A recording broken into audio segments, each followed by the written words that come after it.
J'arrive en 4-4-2 dans un 4-4 noir. Comment vous le sentez là Non, franchement, gagnant. Ah ouais. non, je sais pas. Après, ça reste une finale, hein. Ça reste une finale, mais je pense que City sont quand même favoris. Je pense qu'il y a toutes les composantes aujourd'hui pour qu'ils puissent gagner cette finale-là. Mais une finale reste une finale, tu vois. Donc, l'Inter, je pense qu'ils vont être au rendez-vous parce que tactiquement, je trouve que Simone Inzaghi, ça bosse bien. Et ils ont quand même des éléments pour peut-être titiller City, mais City, logiquement, quel que soit le scénario, je pense qu'ils gagneront. Kadin? Bon, moi, je vois l'Inter, écoute. Je vois l'Inter, hein, on va... Après, je vois l'Inter, moi, je sens City un peu trop, tu vois, un peu trop arriviste. Tu vois.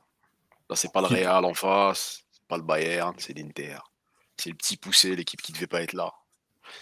Donc ouais, ils vont sûrement être tranquilles, on va dire.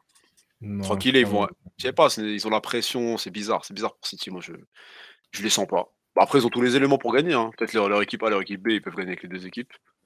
Mais...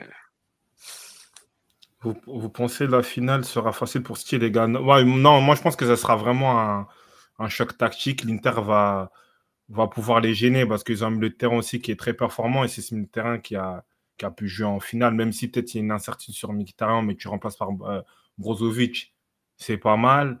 Ils ont une défense qui s'est stabilisée. Donc, non, l'Inter, je pense qu'ils vont faire leur match. Ils vont gêner City tactiquement, mais je pense que City, aujourd'hui, ils ont trop de clés dans leur jeu pour qu'ils restent bloqués. Je pense qu'ils peuvent s'en sortir à tout moment. Parce que City sont capables de faire des matchs un peu de moins bonne facture, mais efficace en transition rapide. Tu peux faire rentrer un Alvarez, tu as Riyad Mahrez, tu as même Foden qui a rentré les décisifs. Donc, moi, je pense que City ils vont quand même s'imposer, mais ça sera un match. Ça ne sera pas un non-match. Il y aura un match, mais City va s'imposer. Ederson, il a annoncé qu'il était prêt pour une séance de tir au but au cas où. C'est bien, il se met dans de bonnes dispositions mentales, hein, c'est ça. Hein. Harry, mais Gocho, t'as pas peur que Guardiola fasse une compo bizarre? Non, sincèrement, non. Moi, je l'ai dit, je pense pas qu'il est dans l'état d'esprit de tout chambouler. Il a son équipe cheap.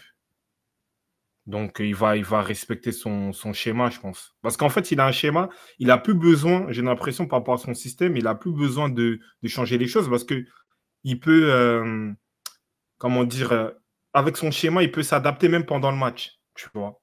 Donc, des fois, ça peut revenir une sorte de défense à 4, des fois, c'est vraiment une défense à 3. Donc, je pense que non, il a arrêté, comme Franck le dit, il a arrêté les conneries cette année. Et non, je ne pense pas qu'il va faire de bêtises en termes de compo. J'ai une question pour vous. Est-ce que c'est le match le plus important de l'histoire de City? Peut-être. Moi, je dirais... Vas-y. Est-ce que contre Chelsea, c'était un match, non? C'est ça, en vrai. C'était la même chose, oui.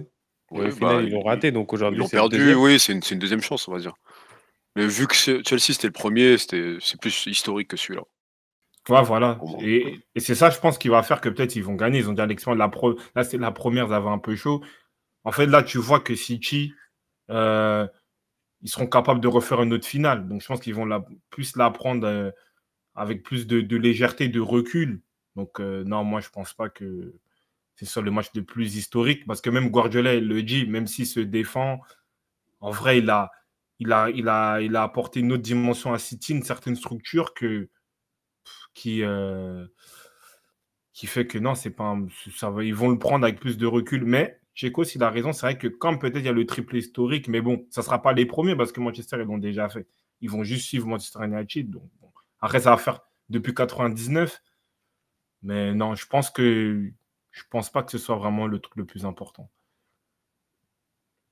Il y a De Bruyne qui a accordé une interview à la Sky où il a dit que les succès de City étaient un peu dus au fait qu'il n'y avait plus d'ego dans le vestiaire, des superstars. J'ai l'impression qu'il insinue que c'était Sterling ou je ne sais qui. On connaît aussi Guardiola avec les égos. Je sais pas, vous en pensez quoi? Alors que lui aussi, il a un gros ego. Je sais pas. Après, moi, franchement, pour être honnête, j'aime beaucoup la Belgique, tout ça, il n'y a pas de souci. Mais je trouve qu'ils ont une mauvaise communication. Je ne vois pas pourquoi il dit ça, en fait. Je n'ai pas compris.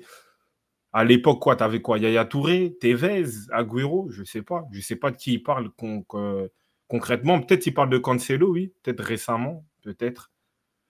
Mais bon, Cancelo aussi contribue à la saison. Il est là sur la première partie de saison. C'est à partir de, je crois, après la trêve où ça se dégrade. Donc, je sais pas. Je sais pas, peut-être Sterling. Franchement, je sais pas. Cancelo, peut-être, ouais, c'est ça. Faut faire comme lui, genre, faut être sur le banc et rien dire. C'est ça la clé, genre. C'est-à-dire pour les quelques matchs où il a ciré le banc?